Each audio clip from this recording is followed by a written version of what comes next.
Bénin aujourd'hui Web TV. Bénin aujourd'hui. Bénin aujourd'hui Web TV. L'information à tout prix. Abonnez-vous.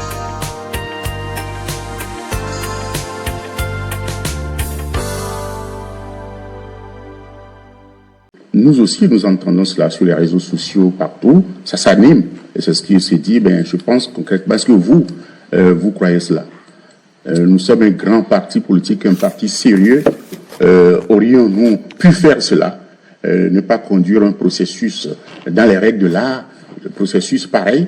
Non, je pense que le processus de la fusion de l'ex-PRD et de l'ex-Union progressiste a été conduit dans les règles de l'art et a conduit donc à consacrer un acte de fusion qui est un acte de mariage qui, de facto, a entraîné la mort, la dissolution de l'ex-PRD et la dissolution de l'ex-UP, et l'acte de fusion déposé au ministère de l'Intérieur a été enregistré. Et le ministère de l'Intérieur nous l'a notifié, après nous avoir aussi notifié la dissolution des deux anciens partis politiques.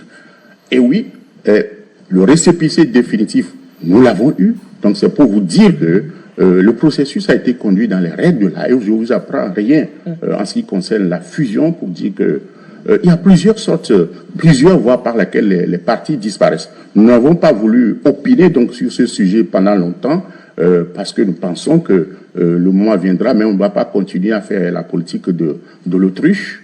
Plusieurs voies de disparition des partis politiques, et ça peut être une voie volontaire où les statuts prévoient que les instances sont convoquées et on proclame officiellement la dissolution du parti.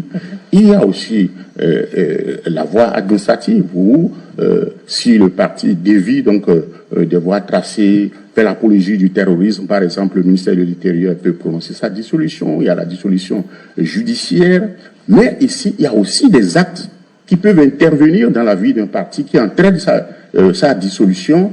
C'est par exemple la fusion. Et la fusion, c'est un mariage.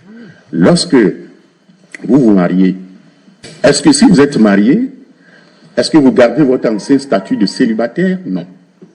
Et votre femme aussi perd son statut de célibataire. Donc, dès lors que vous vous mariez, vous perdez vos anciens statuts et c'est le nouveau statut qui est évoqué. Donc, la fusion a été opérée dans les règles de l'art et aujourd'hui, il n'y a que l'Union progressiste, le renouveau, l'ex-PRD n'existe plus, l'ex-UP n'existe plus, c'est clair.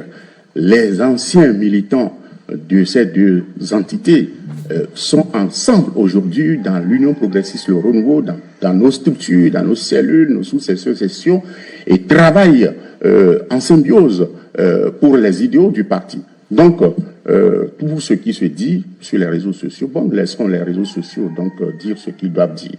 L'ex-PRD n'existe plus. Nous n'avons reçu aucune demande formelle dans ce sens.